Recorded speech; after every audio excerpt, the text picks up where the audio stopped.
કુમારભાઈ કાણાની નારાજ માળાને લઈને આજે અલ્પેશ કથિરિયાનું નિવેદન સામે આવ્યું. કુમાર કાણાણીની વાત તેમના સ્તર પર યોગ્ય છે. ચૂંટણીના આમને સામને લડ્યા હોય ત્યારે તે પ્રશ્ન બાબતે તેમના મનમાં વાત હોય તે મીડિયા સમક્ષ તેમણે મૂકી હતી. કુમારભાઈ કાનાણી નારાજ માળાને લઈને આજે અલ્પેશ કથિરિયાનું નિવેદન સામે આવ્યું છે. કુમાર કાનાણીની વાત તેમના સ્તર પર યોગ્ય છે. ચૂંટણીમાં આમને સામને લડ્યા હોય ત્યારે તે પ્રશ્ન બાબતે તેમને મનમાં વાત હોય તે મીડિયા સમક્ષ મૂકી હતી. અમે કુમારભાઈને ચોક્કસ મનાવીશું.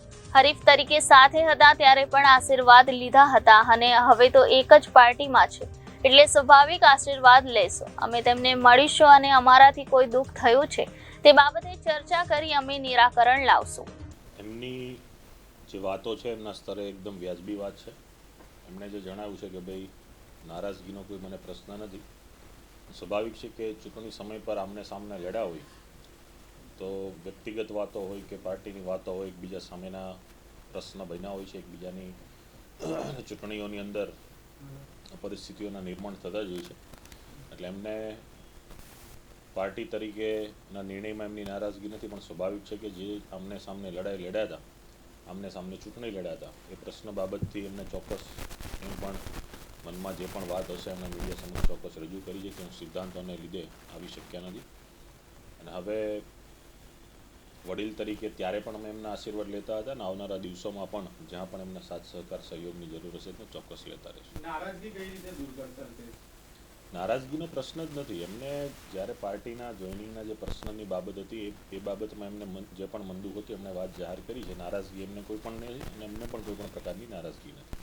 સીધું એમને કીધું છે પાર્ટી તરફથી નારાજગી પણ અલ્પેશભાઈએ જે પ્રહાર કર્યા હતા, ઇલેક્શન વખતે શબ્દો કહ્યા હતા, જનતા યાદ રાખતી હોય છે. તેને લઈને વ્યક્તિગત તેઓ નારાજ છે, તેના સિદ્ધાંતના વિરુદ્ધ. રાજકીય બાબતોમાં જ્યારે પણ આમને સામને ઉમેદવાર તરીકે લડતા હોય છે ત્યારે એકબીજા ઉપર પ્રહારો થતા જ હોય છે. એમને અમારા ઉપર પ્રહાર કર્યા હોય, એમને એના ઉપર પ્રહાર કર્યા હોય છે અને એક રાજનૈતિક અને વૈચારિક પ્રકારના પ્રહારો હોતા હોય છે. એમાં વ્યક્તિગત એમના ઉપરના પ્રહારો નથી કે એમણે કોઈ અમારા ઉપર વ્યક્તિગત પ્રહારો નથી કર્યા.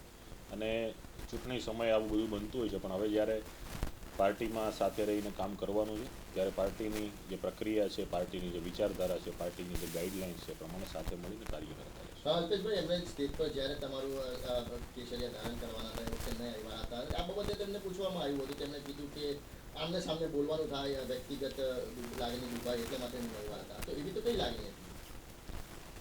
જ્યારે 2022ના વિધાનસભામાં અમે હરીફ ઉમેદવાર તરીકે લડ્યા હોય અને એમને અત્યારે એવું લાગતું હોય કે ભાઈ આવનાર વ્યક્તિ હરીફ તરીકે લડ્યા હોય એમનું સ્વાગત કરવું કે સન્માન કરવું એના સિદ્ધાંત વિરુદ્ધ લાગ્યું હોય તો સ્વાભાવિક છે કે હાજર ના રહી જાય.